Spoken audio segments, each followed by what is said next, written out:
एका कॉलेजमधल्या तरुणीनं बसमध्ये होत असलेल्या त्रासाला कंटाळून आपलं जीवन संपवलेलं आहे। कोल्हापुरातल्या हातकणंगले तालुक्यामधली ही धक्कादायक घटना आहे। तिला न्याय मिळवून देण्यासाठी अनेक नागरिक, अनेक ग्रामस्थ हे रस्त्यावर सुद्धा उतरले।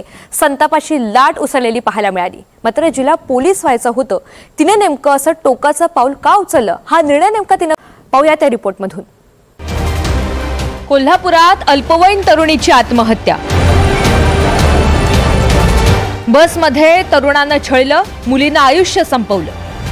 एका घरात बसून आज तिन्ही गावातील प्रत्येक घरात कॉलेज तरुणींना रोड रोमियोंचा जाच। निर्भया पथकांना सुस्ती, रोड रोमियोंची मस्ती। ते अशी करणार नाही व माझी पोरगी लटकलेली व इथं ती करणार नाही तशी। कोल्हापूरच्या हातकणंगले तालुक्यातलं किणी गाव, या गावावर आज शोककळा पसरली आहे। गावातला प्रत्येक पुरुष, महिला, मुलं, मुली रस्त्यावर उतरले, कारण या गावानं एक लेक गमावली आणि तिच्या मृत्यूला जबाबदार आहे इथली ढिसाळ कायदा आणि सुव्यवस्था। मरहून महाबरी असं या मृत मुलीचं नाव आहे। खूप शिकायचं, पोलीस व्हायचं, आई वडिलांना सुखात ठेवायचं असं या मुलीचं स्वप्न होतं।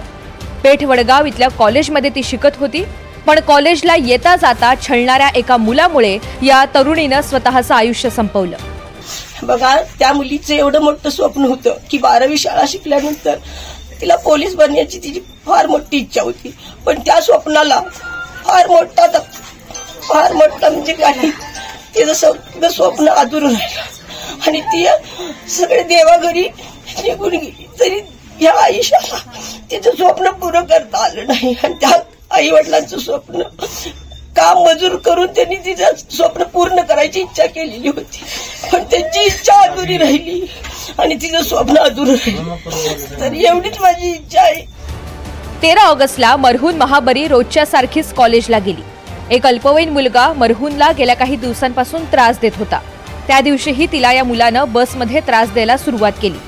बसमध्ये मुलीच्या शेजारी बसून तिच्याशी संवाद साधण्याचा प्रयत्न केला। तरुणीनं मुलासोबत बोलायला स्पष्ट नकार दिला, तरीही हा मुलगा तिला त्रास देत राहिला। तरुणीनं दुपारी घरी आल्यानंतर आईला सगळा प्रकार सांगितला। मुलीला होणारा त्रास ऐकल्यानंतर आईनं थेट पोलीस ठाणं गाठलं। आईनं पोलिसांकडे मुलीसोबत छेडछाड होत असल्याची तक्रार केली, पण आई जेव्हा घरी परतली तेव्हा मुलगी मृत अवस्थेमध्ये आढळली। आई घरी परतण्याआधीच मुलीनं गळफास घेऊन आयुष्य संपवलं होतं। आपल्या मुलीनं आत्महत्या केली यावर आईला विश्वास बसत नाहीये। जी मुलगी आपल्यासोबत काय घडतंय हे स्वतःहून आईला सांगते, तीच मुलगी अवघ्या काही तासात आत्महत्या कशी करेल असा संशय आईनं व्यक्त केलाय। या घटनेचा सर्वप्रथम आपण किणी ग्रामस्थ जाहीर असा निषेध करूया। माझी मुलगी मला काल फोन केली, मम्मी बघ की कॉलेज बस मध्ये बसलाय आणि मला असं बोलायला लागलाय, बघ माझ्याशी बोल की, माझा प्रपोज रिस्पेक्ट कर की।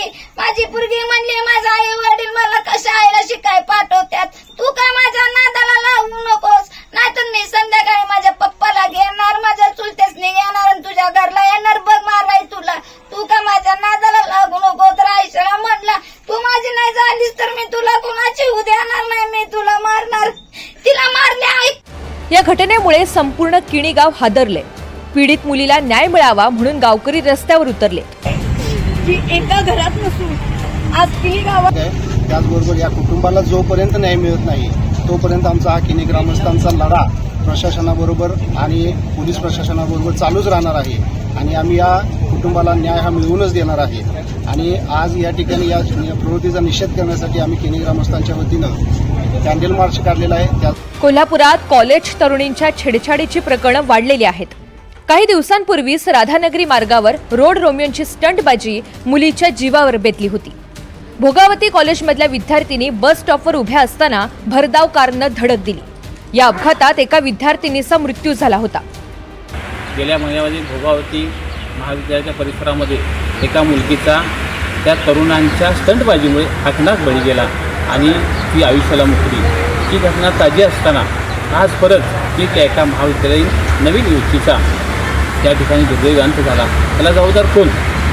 या सगळ्या गोष्टीच्या मागे आमच्या जिल्हा प्रशासन निर्भया पथक असेल, आमची यंत्रणा असेल की काय करते, त्यांना जे काम दिलेलं आहे ते करतात का व्यवस्थित, त्या युवकांचं प्रबोधन करणे, त्यांना संरक्षणाची जाणीव करणे, ही गोष्ट खुली करायची। हा प्रश्न आज खऱ्या अर्थाने निर्माण झालेला आहे.